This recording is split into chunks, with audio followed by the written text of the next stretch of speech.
Okay, Monday, changing the transmission oil on the BCS. Yeah, equipment maintenance today, washing stuff, changing the oil, things like that. So the BCS is basically just the engine, a gearbox, wheels, and handlebars. Once a year you're supposed to change the transmission fluid. I'm late on it this year, so doing it now because we're about to build plot 8 this week, or at least try. Here's the filter, just like a regular oil filter for a vehicle. Just like any oil change, drain the oil, replace the filter, put new oil back in, and ready to go.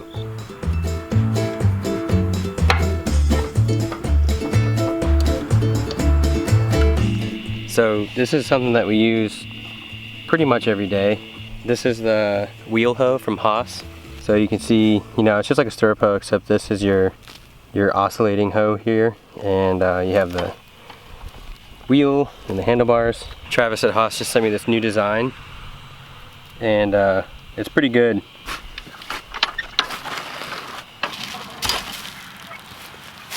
Yeah, we use this every day, so like doing that, cultivating the walkways, and then also, you know, when these salads behind me are done and harvested, I'll mow the bed and then come back with this thing, and if there's any weeds that are still there or any like serious clumps that didn't get cut by the flail mower, I'll just pop them out with this thing and then rake the bed. Yeah, this has been a really good tool. So this morning, Janie, Leela, Sandy, and Tori were cleaning up the farm, all this random stuff here. This is like shade cloth, took it off the nursery, the insect netting, weed mat, stuff like that. Just trying to get cleaned up out here. It's been kind of disorganized. While they were doing all that stuff, I was out here running the BCS with the rotary plow, getting this ready to build beds and plant. We're gonna do some extra winter stuff out here. Going through last winter and having a few winters of growing under our belt or whatever, we decided to do this for extra. You never know what's gonna happen. So yeah, the plan is to do 10 beds just like everything else. It's 40 by 100. And then eventually, I think what I'd rather do with this one, because we have 70 other beds, is 2 tunnels and then a pathway in between where you could, it'd be like a bed, so it's like the size of 2 beds in between the tunnels, and then I'll just weed mat it and put in things that can handle it. The edge of this tunnel here, that soil was, I mean, this whole area right here was like a hill that was like maybe 3 feet tall. It was kind of random, and I was helping neighbor Phil do some grading on his land, and he let me borrow it, so I came through here and cut that hill out, and then this dipped down. So this, where the soil is a different color here, is that super crappy clay, red clay from this hill over here. So this area really sucked to do. It's really compacted. We're gonna have to broad fork it extra. We're gonna have to take the rotary plow through it more. It's gonna need compost. The rest of the soil seems pretty decent. This is where we had the buckwheat. So it was initially tarped, just the grass, killed the grass and the weeds, and then seeded buckwheat right on top of the grass, watered it in, it germinated, it grew, and then I mowed the buckwheat, and we tarped it 2 weeks ago, and then came through today with a rotary plow and just busted it up. There's probably some negativity towards tilling or working the soil, so just address it again. We pretty much have to do this for our climate. You know, I'm not gonna come out here and put cardboard down and mulch and get any type of desirable result just because of our rain, the heat, the grasses and weeds that are already here. We've tried it. Bermuda grows over everything. So yeah, and then like we have to amend it too. So, and this allows us to actually work with soil and not just compost. Our compost source isn't the best. I mean, it's kind of just mulchy and gets dry. We need it, we need organic matter, but actually working with the soil has a lot more benefits, in my opinion. And also, you know, we're gonna till this once, build the beds, and then just do shallow tilling, basically raking over that from here on out. So this one time till does not kill every microbe in the soil and all your fungus and all that stuff. It's really not that big of a deal. It allows us to come in here and build the beds easier. We can set it up right from the beginning.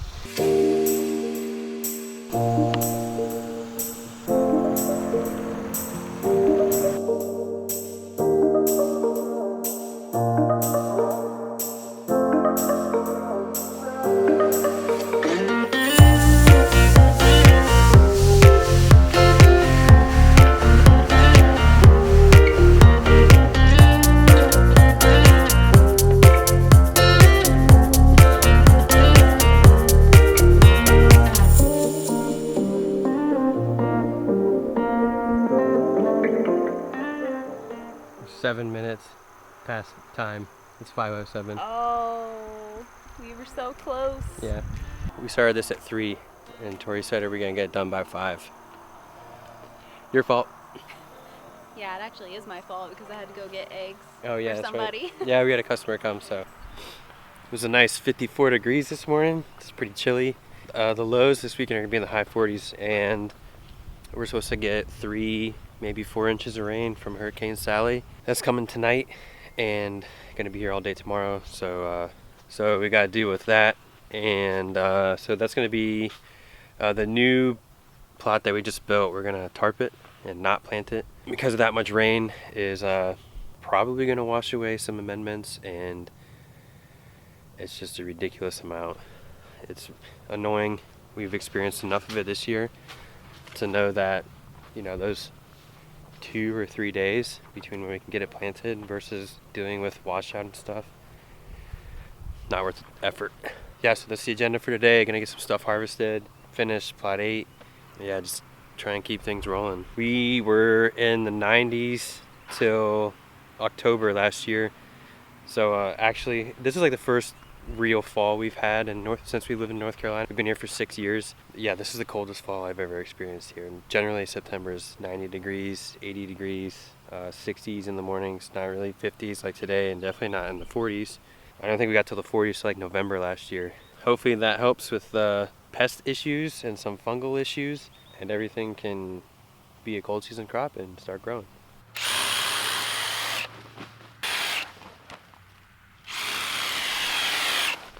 I've been out doing foliar ferts and stuff like that, trying to get some nutrients in before this rain comes, so that the plants can respond to it as good as possible. And Tori's been broad forking the new plot.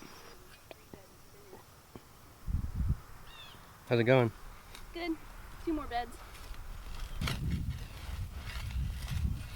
Tori likes broad forking like that. She's back there jamming to the soundtrack from Avatar. So while Tori's doing that, I'm gonna set up for Adam from Dirtcraft. He's coming and delivering 2 totes of potting mix.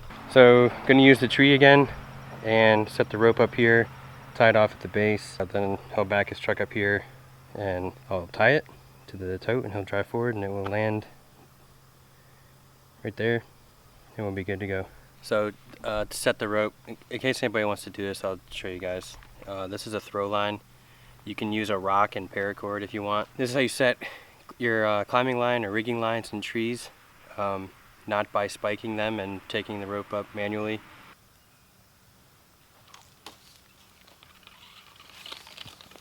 Okay, you can see it's through this here.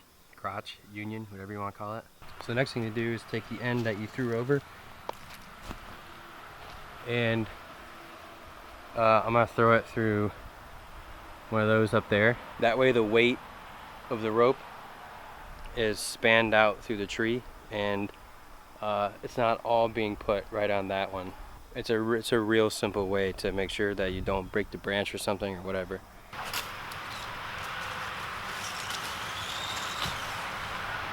Okay, now the throw line spanned through the canopy. It's kind of hard to see. Time to tie that rope to the throw line and pull it back through. So yeah, we'll go to the other side and pull this up through where we threw the throw line through the tree.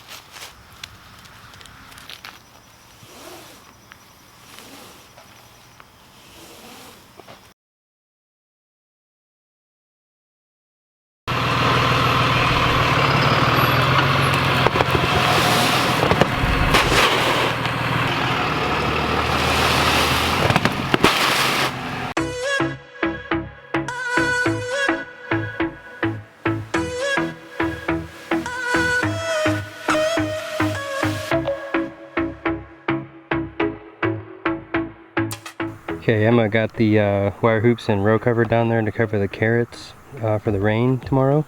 And I got the amendments for this plot. We got a lime to raise the pH, a nitrogen source, a phosphorus source, calcium source, and micronutrient source.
We tarped this to protect it from the hurricane rains, and just digging little ditches around here. Spots where I know it's probably gonna be pretty rough. So they keep upping the rain, which sucks, but you know, it is hurricane season. So the plan for this spot, the open area in between the plots, is for this to be a hedgerow, but also a water collection point. So this runoff, and then also this area here, and the woods too. Well, we're gonna start some stuff in the woods, but this area will collect the water, and it will go that way to a pond in front of the bees, and it will also go this way along the edge of this plot, and then hit the swales on the backside and fill in the pond. So instead of just all rushing over that way, just try and take the water and move some of it long distance and some of it away fast.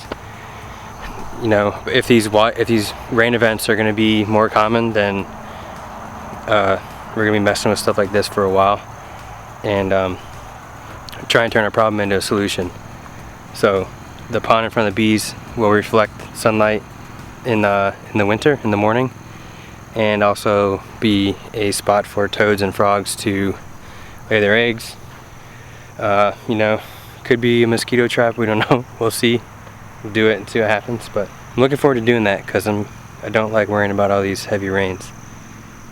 Alright, so I'm gonna check her eggs and candle them and see if we have any growing.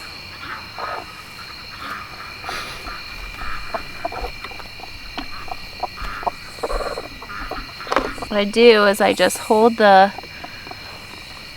flashlight underneath the egg, and you should see if it's developing some little veins in there. I don't see any on that one. So this one's pretty clear. You can see veins. Try and get closer. Let's see if I can get the little veins there. So that one's developing. got one, Mama. That one's really clear. See all the little veins in there? And then the developing dark spot.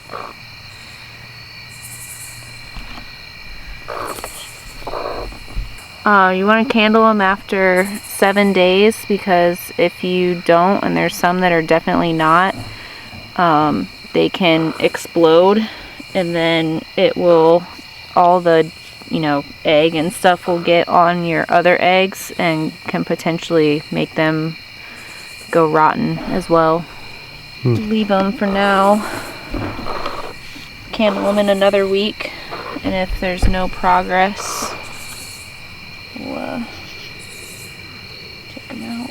So I think we got 10 out of 12 that are fertile and growing. So what I'm gonna do is in another week, I'm gonna candle them again to see if there's any progress, and then take out any bad ones there too. And then a week later, I'll candle again, and then they should be almost ready to hatch. Well, the hurricane was over forecasted, thankfully, so 2 inches, really not that bad. That's like an afternoon rain shower here. It lasted almost 24 hours or so.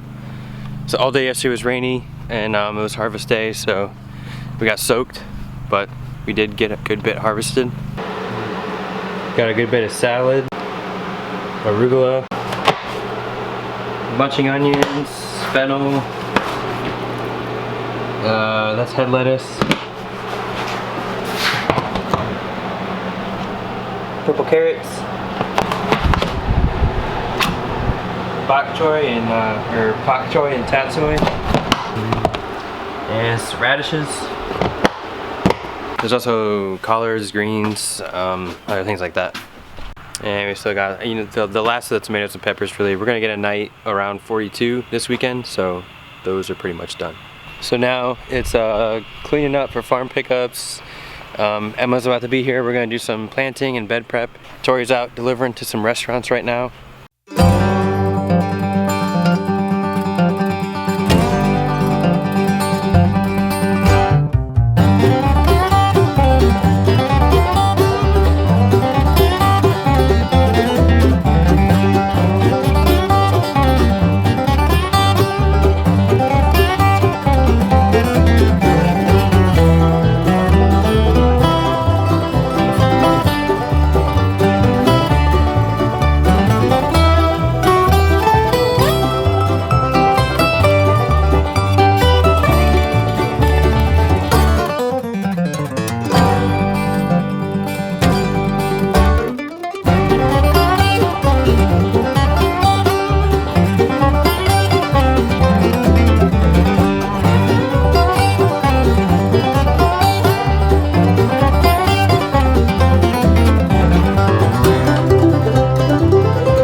County tip of the week this week is how to keep track of your sales. So obviously the ultimate goal is probably to have like some sort of POS system where you just have your iPad or computer system or something, software that you just enter what people are buying, and then you can check out from there and have them paying cash and everything, or a card, and then it automatically uploads to QuickBooks. But we don't have that yet. That's, you know, once you're doing business for a long time and you can justify software like that. But what we do is just basically a lot of counting and keeping track of things through Google Sheets. So I have a spreadsheet where I have farm sales, Hickory Farmers Market sales, Charlotte Farmers Market sales, and restaurants. And before the farm pickups, I'll count all the inventory, or like as we're washing produce, I'll count everything to see what all we have of each vegetable. And then at the end of the markets, I will count what we have left over, and then that's a pretty good indicator of what you sold of each thing. And I just keep track of all that in Google Sheets. And then I'll also count all the money, And it's really just as simple as that. It's just like constantly counting everything to keep track of your sales and then writing it down. And then also, like for the restaurants and stuff, that's easy because I do invoices through QuickBooks, so everything is kept track there through QuickBooks. So pretty simple. You know, it may seem simple or too simple the way that I just described how to keep track of everything, but one of my old bosses in the corporate world, Jed, he taught me something really valuable, which, oh hey Addie, I didn't even know she followed me back here. He taught me the KISS method, which is keep it simple, stupid.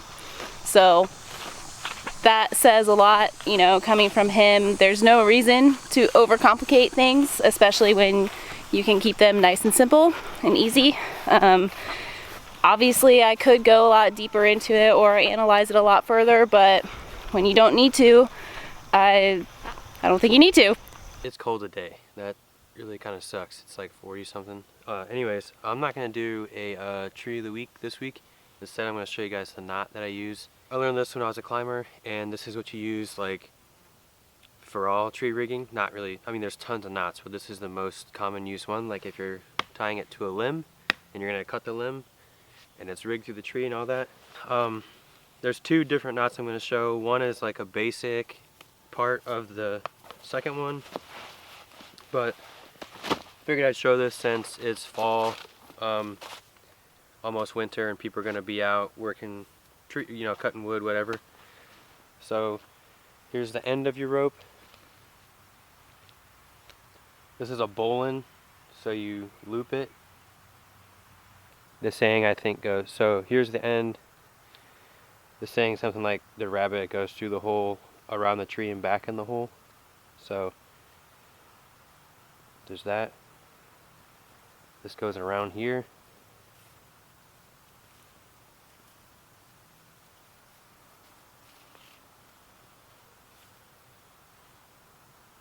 That's what you want it to look like. So this knot, you can put something in here and pull on it as hard as you can, and it's only going to get tighter. And the best thing about this knot is you could put a ton of pressure and weight on it and it comes apart really easy. So tail, rope, loop in the hole, around the tree,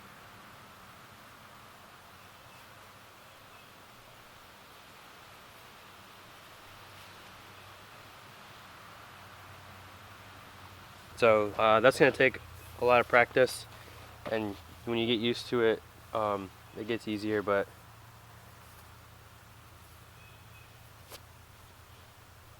the running balloon is the same knot, except it makes a slip knot and it makes it super tight.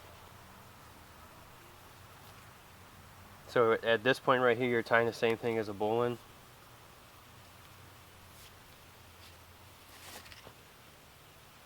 So that's like what I tied the around the tote.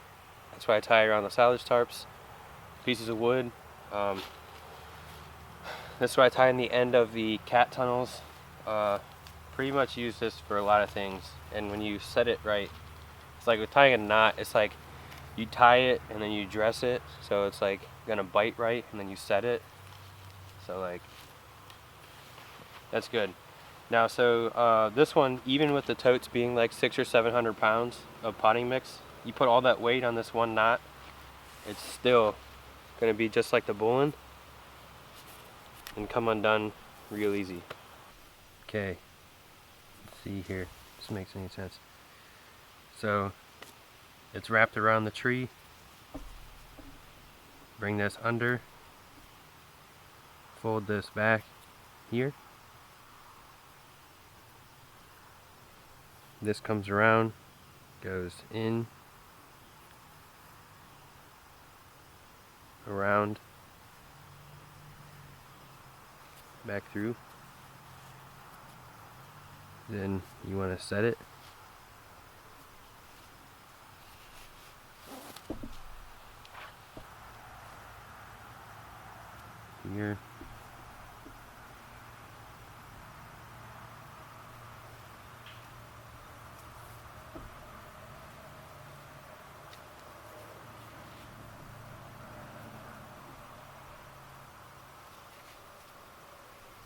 to tighten it, you want to hold these two and this.